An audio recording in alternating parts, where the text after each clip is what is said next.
Live. It's loading. I'm guessing we're live. I think we're live. I think so. Welcome back, guys, to Economics and Comics. I'm Bill. This is Joel from GoneWithTheTwins.com. Thanks for having me back. My super into all the movies early. Cheers. My cup of tea? No, coffee. America, baby. Okay. So thank you, Joel, for taking me. We got access to The Gentleman, a new Guy Ritchie movie, Snatch. Did he do Lock, Stock, and Two Smoking Barrels? I love these British or European it's gangster movies. We're going to talk about I would say he's almost like the godfather of the modern British gangster. Yeah. What else did he do? He's most famous for Snatch and Lock, Stock, and Two Smoking Snatch Barrels, was as far as the gangster picks go. Once he got kind of into Hollywood, he started doing the Sherlock Holmes movies. More recently, he did Aladdin. So he did the Sherlock Holmes, with Robert Downey Jr. Those are excellent. He also actually recently did Man from U.N.C.L.E., which was that's an old comic book. Do you know that? And a TV series. I thought it came from a TV series. Comic book, bro. Came from a comic book first. Wow. Well, maybe. I know it was a 60s. Yeah. Maybe it was derived from the show because it had on the comic book. It had like the actual pictures of the people in the TV show. Yeah. Well, at any rate, I think what you have here with this movie is that, and I think he did Rock and Rolla too, but these are all, as he keeps going along, his gangster picks are getting more and more polished, more and more refined. This one is just, sleek and slick, looks great. Everything feels like it's very well planned out. Can I say something? Go ahead. I feel like they were trying to push the movie, maybe like the script movie idea. Yeah. But that's talking about the plot, right? Where they would cut in like images of cameras rolling and different sizes of screen, like trying to get you. Yeah. But as far as the finished product, the feel, it felt like a polished Hollywood movie. It was clean. It didn't feel like a low budget. Well, you could tell he's got more money now, and they're better actors. Yes. They're bigger names. Good cast. But I think, don't get me wrong. I love this movie. I thought it was great. But I think that's the downfall. Because Snatch and Lock, Stock, they weren't as polished, which made it more fun. So it loses that kind of gritty, not necessarily low budget, but that feel that they, kind of guerrilla filmmaking a little bit more. But at the same time, it's like the feel like it's from there. Not from here. This movie feels like it's an American movie. A bit of authenticity when they make it too polished and too refined. Now, going to your point, I did also dislike that Get Shorty aspect where it's kind of merging the idea of, a movie is involved in this movie that we're watching. One of the characters is like pitching a script. I think you guys I get that, what you're saying. Yeah. But I think you guys kind of just because it was there, you equate it because it's a mobster movie, Get Shorty, with the movie thing. No, I'm talking specifically of any time a movie calls attention to the fact that other movies exist or that it is a movie. That bugs me. Could be a movie. That really bugs me because what it does is it takes you out of the realism. It takes you out of the movie. Because when you're watching this movie and all of a sudden they mention The Godfather, or in this movie they mention The Conversation, or things like that, you immediately are pulled out of the movie and you're thinking, oh yeah, that's right. There's other movies there. Now you're thinking, oh, is this movie better than The Godfather? Is this movie comparable to The Conversation? Well, of course, I didn't think that. I immediately think that. And there was a movie called The Family where they did that same sort of thing, where they call attention. It starred Robert De Niro, and they call attention to Robert De Niro's other movies, but he's playing a fictional character in the movie, and I'm just like, this completely takes you out of it. Yeah. So this movie does that a little bit in the fact that not only do they mention other movies, he's pitching a script to one of the other characters in the movie, so you're constantly thinking about that aspect, which to me takes me out of the gangster movie that's unfolding before our eyes. But so that's a minor issue I have with movies like that in general. But overall, the Guy Ritchie does this gangster kind of film so well that I think it's a lot of fun to see him do it again. Okay, yeah, and when I was going in, I'm like, okay, yes, Guy Ritchie, I love these movies. I really, truly love them because of that, the European aspect to it. And very few people do movies like this. Yeah, but I mean, you're immersed in another world. Look, I've been lucky enough to be to Europe. I don't know if you've ever been to Europe before, but and this is kind of going out of the area, okay, of what we're talking about. But when I went there, I was there for like 16 days. I toured Europe. I had a completely different idea on the world when I left. It's different there in a very special way. You come home, you're happy to be home, you're American, you know, the things that we benefit for being American. But when I watch a Guy Ritchie movie, it brings me back to that, like the little differences in how things are there and here. Not that I was involved in any gangster activity in the, you know, Well, United then that Kingdom. just is telling you like the mood, the feel of it. He's capturing London, or he's capturing Yes, Britain. but here's my problem. This movie had it, but it's more Americanized now, like we were Yes, talking about yeah. before. And that Also, but I still loved it. That could have a lot to do with the fact that they purposely cast Matthew McConaughey to play the lead character, who is an American gangster who goes to Europe and takes over the drug trade there. Yeah, that's basically, well, at least the marijuana drug trade. That's basically the plot of the whole thing. Yeah. Well, Matthew McConaughey, because I was wondering what the hell is he doing in this movie? Yeah. And you know, yeah, he's an American that came. He was very intelligent, and you know, bad the guy, basic premise. mobster. The basic premise is that he went over there as a kid, I guess, and he grew up there and whatnot. So he's become kind of a kingpin in the marijuana trade, but he wants to retire. So the essentially too many people, I guess, find out that he wants to retire. So it sets into motion schemes of people wanting to take the business from him as opposed to buy the business from him, or even more trickery. And Yeah, yeah. But and that's I liked it. I liked him being thrown in there. That changed the whole game. Let's say Snatch. Okay, you had the Italian mobster coming over to get the diamond or whatever. So that was America in that movie. I can't remember in Lock, Stock if they had an American. I don't think they did. Well, this film also brings in like kind of a Chinese mob. Okay, let's talk about that really fast. We've been talking. Okay, so apparently, can we bring up the whole Chinese thing? Or is that too scary?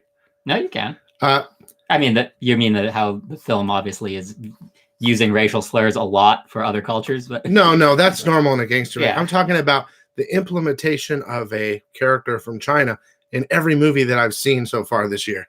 Yeah, well, but I think with this, it's a little more organic. They're saying it's specifically it's related to the heroin mob trade and all that. But, and so, of course, everyone. But was there one in the other movie? No. But at the same time, they mention the Russian, the gangsters there, and so there's. I guess it's just kind of it feels normal in a gangster movie to have mobs from every culture, I guess. Yeah, what's funny is that the mafia wasn't in this Italian mafia, but yeah, Russia and China, which actually is fitting with the times because Russia and China are the big gangsters right now in the world, and of course an American. Maybe this is something sort of deeper than we even saw. It could be some whole thing about politics. We have no idea. Well, also, the American isn't really a good guy. The Chinese are not good guys. The Russians are bad guys. So every race and everything, they're all the villains, really. But the American is kind of like the hero. Yeah. Of the bad guys. But it's very interesting. I enjoyed the flow. There's a twist. I mean, Joel didn't think there was a twist. At the beginning, you think something's, and then you find out that's not how it happened. I think twist. Guy Ritchie has done this sort of movie enough times that it's very hard to trick me because I'm expecting twists and turns. Yeah. Especially after Snatch. He set the bar so high. And that's what I'm saying. Yeah, everything as we were saying, I feel that he feels he has to top Snatch. And he didn't. It's going to be damn near impossible to top Snatch. So, but he's trying. And so it's about, does he competently come close to that? Or does it feel like he's trying too hard? Those kind of things. I think it's an enjoyable movie. It's kind of funny. Yeah. He's got the humor still there. I mean, it's not supposed to be a humor, but he's got the he's great got all the aspects of it. But in Snatch, there's so many different parts. I mean, there's like 3 or 4 different parts in this, but in Snatch, you got the bullet dodger, and you got all the different characters that have nicknames and stuff. They have nicknames in this too, but it's all over the place in Snatch. I think with Snatch, repeat viewings, you get more and more and more. Like you pick up on things you didn't pick up on the first time around. Yeah. This movie, I think once you've seen it, you get it. Yeah, there's no like, well, how did that happen? Yeah, why? It's not quite that kind of a twisty. Even though Snatch explains it all in the movie, yeah, you can watch it multiple times and enjoy it. Mm-hmm. But I think this movie is like a one and done. Yeah, in a rewatch, it's definitely enjoyable. It's a different type of gangster movie simply because modern time. They've really polished it up to say that gangsters aren't these gritty, getting their hands dirty type of thing all the time. Because in here, I compare it to something like The Kingsman, where everybody's in the nice suits and Well, it's because it's over there. Yeah. But I'm just saying, like, with maybe Rock and Roll or Lock, Stock, and Snatch, those gangsters aren't necessarily all wearing suits and ties and everything. It's more of a, just feels more like street. Yeah. Mm-hmm. So. This is more big business gangsters. Yeah. This is all about money and power. It's not like a bunch of gangsters killing themselves on the streets or killing each other on the streets. It's much more in the high society almost. There's a lot of money and power, high society. It's about big business and. So these gangsters are like using their words to try and trick each other as opposed to just pulling out a knife and a gun and shooting each other. It always eventually gets back to that. Yeah, it does. But it's. But overall, this film isn't hyper violent. I didn't feel it's not. I wasn't like on the edge of my seat the whole time or anything like that. It's more of a kind of a hip, cool, casual sort of a gangster feel. As the soundtrack and maybe more of a certain parts of Pulp Fiction, especially there's like a couple Kingsman, parts that are similar. Obviously, Man from U.N.C.L.E. because it's the same director. Mm-hmm. I was also thinking of a little bit James Bond, that feel. I noticed maybe in regard to the outfits, but well, yeah, the flashier kind of everybody. I mean, James Bond's kicking ass in a suit and tie, and this is how everybody is here too. And I think a lot of this maybe comes from the fact that Guy Ritchie was going to direct a James Bond movie and then didn't. So he probably still wants. Man, I hope he does. Yeah. I bet it'd be excellent. But did you notice the part when they were getting out of the car? There's one scene with a black hearse. Did you see it? It was like a black hearse or a fish truck or something. And on it said G. Ritchie on it. On the door, it said G. Ritchie. Did you see it? Yeah. I was like, I wonder if Joel saw it, but I didn't want to say it. They even go so far as to have a Man from U.N.C.L.E. poster in the movie. It was on like one of the walls or something. So, that was at Miramax or whatever. But so going back to that, maybe it's just a pet peeve of mine, but I dislike that greatly when they have to mention other movies because to me that pulls me out of the story they're presenting on screen. It's interesting that you say Pulp Fiction because at the beginning, like I said, they were throwing in clips like editing things, like they would show a film camera when they're explaining how this story is going to go, or like different types of film. Yeah. And then very Tarantino-esque sort of a thing to call attention to the way old films were made. I believe he was ripping from Tarantino some things or ideas, or maybe even a shout out to Tarantino with some other scenes that were very Tarantino. It's very clear he is a fan of Tarantino. Yeah, he's a fan of old British gangster movies. He's clearly a fan of The Long Good Friday. We had mentioned that before. He's clearly a fan of the Bob Hoskins kind of gangster picks like that. So yeah, I'm sure he's paying homage to them. He's not just it was straight obvious. Yeah, a lot of it's when you have a scene that's exactly like Pulp Fiction. Yeah, you're like, okay. And then the little rips like that. And that's but unfortunate though, like you said, like Get Shorty, like Quentin Tarantino movies, it pulls away from the movie. Like then you start thinking of other movies that are comparable instead of enjoying this movie for something new. Yeah. You know what I mean? I think, anytime I'm watching a movie and they remind me about Pulp Fiction, that's bad, right? Because now I'm thinking, is this movie better than Pulp Fiction or is it worse than, like you don't want to call that kind of attention to that's your what movie. I'm saying. Like all the little different things they did that pull you away from a movie is not good. But overall, I still love like it. the movie. I still like the movie. Great movie. It's not Snatch. It's very interesting. It's fun. It's more modern gangster stuff. And besides that, I would once again, and it's his forte, Guy Ritchie, but the dialogue is pretty snappy. It's great. And I think that's another kind of a lot of fun insults, a lot of quick back and forth. They do a great job with Colin Farrell's in there. He's kind of a fun part. I really enjoyed who's the guy from Notting Hill? Hugh Grant. Hugh Grant, yeah. His role. He's got a pretty big part. It's a pretty big role, yeah. And he's kind of a like funny storyteller. Character, yeah. But yeah, he was fun. He hasn't been in a movie in a while, has he? No, I haven't seen him in anything. It's got a little weird feel from Hugh. What happened to him? Yeah, well, things happened, right? But that's what's fun about it is I haven't seen him playing a quirky gangster type of, well, he's a Well, he private wasn't a investigator. gangster. He's a private investigator, but he's kind of a backstabby sort of, crooked. Payday, looking for the payday. Private investigator. So it's a fun role.